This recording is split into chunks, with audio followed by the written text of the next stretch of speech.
When the schedule came out and the news was announced, not only were the Lions and Raiders one of the premier games on the schedule because it was a Monday Night Football game, but also because Lomas Brown will join 19 other all-time greats in the pride of the Lions. 11 seasons for the Lions, second in franchise history in games played by a tackle. He's made 6 Pro Bowls for the team.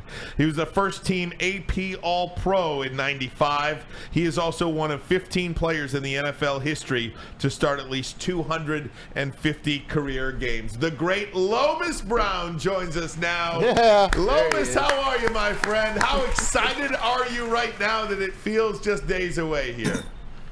I know, man. This kind of been a build up, and now, like you say, it's just days away. So the excitement is getting more and more, and the anticipation, and man, it's just gonna be a wonderful night. It's like 100 alumni coming in, so it's alumni weekend too. So that's gonna make it special. Because yeah, you know, Braylon, the older you get, the better you work. So.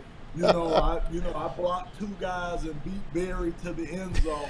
So, when you get the old guys together, man, you be swapping lies and everything. So, it's going to be a lot of fun. I can't wait. And I'm anticipating that it's going to be a victorious Monday night, too. Yeah, I'm only 40, but when I go back to the Jets alumni weekend and I get to talking to Mark Sanchez, I'm like, I used to always outrun you because I was 4'2". That's why we could never connect, because I had that 4'2" speed.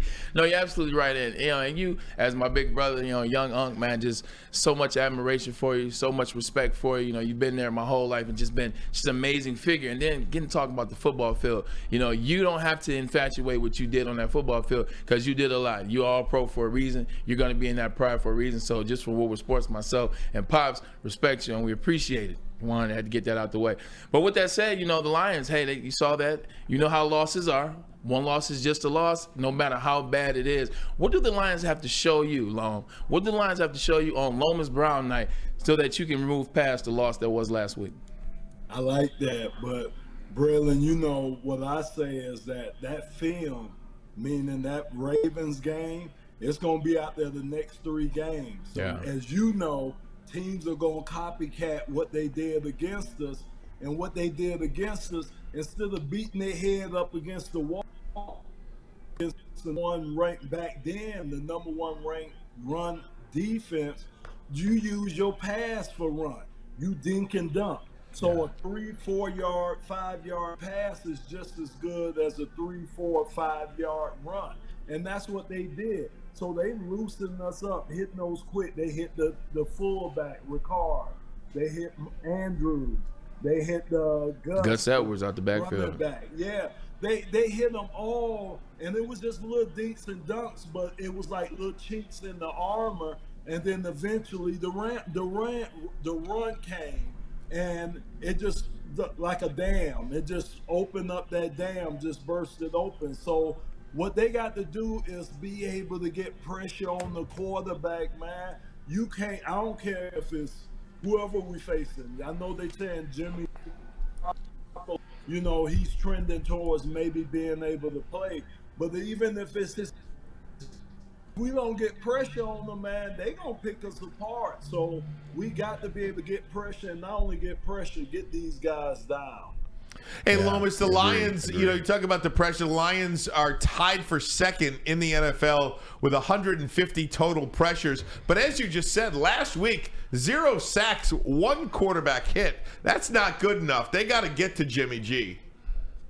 Yeah, they have to, and they have to get to him early. You can't let any quarterback, and Braylon knows this, man, you let any quarterback get in his comfort zone, especially early in the game, he going to pick you apart, So, again, you going up against Jimmy G, or, like I say, even if it's his backup, if we don't get the proper pressure on him. And then another thing I noticed, and as the game went on, man, Braylon, it was like a 5 to maybe 7 yard cushion sometime on those receivers. Yeah. And, they started off a little soft on those receivers, and again, they were just dinking and dunking, and it was just like I say, just kind of hitting it, and eventually break. But again, Aaron Glenn, they did tighten up as the game went on. Our coverage, they could get up on those guys and try to throw them off their rhythm a little bit. But early in that game, we were kind of soft on their when they got in the rhythm. Yeah, we definitely were soft on those wide receivers a little bit. You look at that speed. I think that's why you see Zay Flowers and that speed getting down the field. They got a little bit nervous with that. I want to flip to the other side of the ball. Something that I noticed. The offensive line, Detroit line, that's their strength. Talking to an offensive lineman.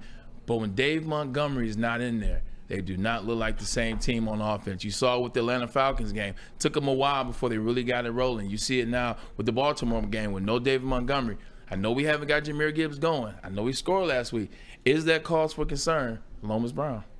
Man, I'm telling you, bro, and I'm on record. I've been on record for weeks saying, I mean, before the season really even started, after watching him, especially in the first two games, I said it was two guys we can't lose this season for any significant time, I felt, was David Montgomery and Jared Goff. Those were my two guys. And you see, even when Amon-Ra St. Brown missed that game, we still won that game. And yeah, we won the game with without David Montgomery. But again, that offense hasn't looked the same since he's been hurt. And I'm telling you, man, it's a big. I did not know he was as good as he was. You know, watching him at Chicago, I knew he was a power guy that could break tackles, that you had to bring guys to He's the got party hands. to get him down. He got hands, but the other thing that really impressed me is he's able to make guys miss in tight spaces.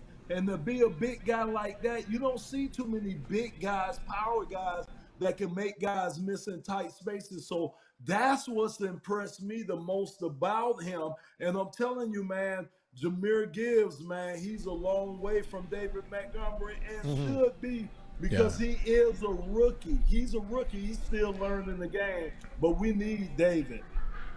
Lomas, it's Maz. Thanks again for coming on. We're proud of you. Can't wait for you to go to Canton. I will be there when they call your name at Canton, Ohio. But just fill me in. I'll be the bad guy here. Are you worried about Jameson Williams? Because I certainly am. And there are a few people out there that have their concerns. I want your take on Jameson Williams. So my thing is, and you know, you got a great receiver sitting up there with you, but my whole thing, and Braylon, just look, you know, if you look at all his routes, all of them have been long routes. All of them have been basically kind of shot routes that he's been taking downfield. I would like to see them do more quick routes to him, more slants, more, and they're trying now. I'm not saying that the Lions aren't trying, but things to get the ball in his hands. He can learn how to run with the ball, get hit with the ball, you know, catch the ball in the little traffic when he brings it in. All those little things that Braylon know that you have to have and have to be able to do to be a great receiver in this league. He needs to learn how to do things, you know, just sending them deep and taking shots to him. I don't know if that's helping him because he's not getting a lot of balls. He's not getting a lot of opportunities. And you got to get opportunities too. If you don't, I'm just saying that's just going to kind of stunt your growth. So that's kind of what I've seen from him. The game is moving fast for him right now. It really is. It hadn't slowed down for him. That game is still fast for him. So hopefully, man, they can find some plays that can kind of complement him a little better and help him out. Yeah, well, I absolutely agree. You know, one of the biggest things is being a high-round draft pick, whether it's a wide receiver at any position, is you want the team to draft you. You want them to find ways to use you. And I feel like if you're going to move up that many picks to get Jameson Williams, when he comes back, then you should already have an idea how you want to use him. And I think that's where they have done a disservice to Jameson Williams, because it looks like, oh, he's healthy. Well, let's have him do this. Well, have him do that. They should have had a better plan for him when he came back, and I think that's something that Ben Johnson and Dan Campbell could have done a little bit better. I want to ask you a little bit about Oakland. Just want to ask you about one in particular player. Eastern Michigan, Max Crosby. He is a monster on that other side of the ball. You as a left tackle, you understand like what it is to face one of those type monsters. What does he do, and what should the line for the offense for the Detroit line? what should they fear in going against Max Crosby? Well, I'm telling you, we got a little baby Max Crosby in the making here. Yeah. In Aiden Hutchinson. And I'm telling you, man, Braylon, I'm telling you, I tell anybody, man, the guys I used to hate facing was those effort guys.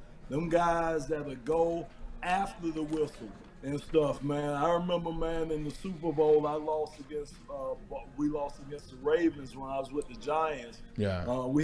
I had to block Michael McCrary the whole game. And, man, I'm telling you, Braylon, it was one play.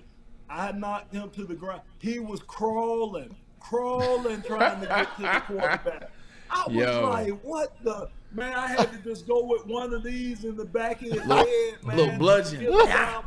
I was like, man, it was just, I was like, this dude, and it was like that every play. Yeah. And that's how Max Crosby is. You're going to get it every single play with this guy. And they know ways of getting, turning him loose. They running him on a lot of stunts. It's not just him just coming off the edges or him just right there on that guy. Yeah. They run ET stunts. They run TE stunts. They do a lot of things that we kind of do with Aiden Hutchinson and that we can do with Aiden Hutchinson. That's why I say Aiden is a little baby Max Crosby in the making. But, man, I got faith in my boys. I call them my kids up there. Yeah. I call Panay Sewell my firstborn. I got faith in them, man. I think our offensive line, man, is one of the best in the league, even though we've been banged up. So Taylor Decker, Panay Sewell, I got the utmost confidence in them that they could hold up. Hey, Loam. Oh, sorry. Oh, no, go ahead. Go ahead. Oh, no, I was going to say definitely has a big monster. I was going to say, hey, Loam, you start telling the story about the Ravens and the Giants. Monday isn't all about the current Detroit Lions. Monday is also about one of the former Detroit Lions. You got to give me a story. You got to give me a story, like one of your favorite stories from your days here in Detroit. Silverdome story, some type of story. You got to give me one good story about Lomas Brown. Give us one of your faves. Man, it was a lot of things happened. I just think, man, the thing that people don't know is how greedy Barry is, man. What? I call him the little big fella now, but I'm telling you, man, that joker there was so greedy. That joker could eat you out of house and home. So back in the day, he was single. So he would come over, man, every holiday, especially Thanksgiving, man. Man, I was have to run that little fella up out my house after could go, man. I remember one, I don't know whether it was Thanksgiving or maybe it might have been Christmas. He showed up. He was already eating ice cream and showed up at the front door and came in and just devoured some food. So the little fella could go now. He could go on the field. Yeah. You could go off the field when it came to eating too. Wichita, baby. I love that. Unbelievable. Guy. Lomas, how many times have you read your script or your whatever you wrote? Man, I'm sure you'll get the mic. It ain't gonna be much. It ain't gonna be much, man. You know what I'm saying? I'm just thankful, and stuff. So it ain't gonna be much, man. Yeah, man, it won't be much. The big thing gonna be Sunday night. So they do a dinner for me and everything, and they present the jacket. So that's more intimate and everything. So I don't have a lot planned for the fans. I hope it's festive at halftime, and we all having a great time while we down there celebrating. Hey, Lois, I got a stat for you. I got on Sunday when they were getting slaughtered by the Ravens. Fox put it up. It said, the last time the Lions were trailing 28-0 in the first half, you had to go back to 1991 against the Washington Redskins. But what happened at the end of that year? They made it to the NFC Championship game. So that gave me a glimmer of hope after watching that game last week. Yeah, well, hey, good. Hey, look, I hope they learned their lesson. I hope they did, and I think they will. You know Dan, man, he has them guys ready. So I think they'll be ready for Jimmy G and the fellas coming in here on Monday night, and the whole nation is what. Braylon, I know you used to try to show off on Monday night, so these dudes should be trying to show off. I know you. Hey, I know you had the spat looking a little. The gloves was glistening. You know, I know you was looking good on Monday nights. First time I ever played on Monday night was 2008 against the Giants after they were coming off Super Bowl win, 154 touchdown and player of the game. And then that year I broke a record. I was the first player to ever have 300-yard games on back-to-back-to-back Monday Night Footballs. That was it, though. That's the end of it. The story, it's over after that. A lot of losses after that. Well, I'm telling you, man. Yeah, stars come out, man. Lomas will be in the building on Monday, rooting you on. Thanks so much for doing this. We appreciate it, and enjoy a nice leisurely Sunday, maybe. Yeah. Yeah. Go get that jacket. I will. One jacket down, one to go. Thanks, Lomas. All right. See you, Lo. Much love. We appreciate it. The great Lomas Brown going to the Pride of the Lions on Monday. We are so happy for him, and as Braylon said, one jacket down, one more to go, and that's the gold jacket I in think so Canton. too.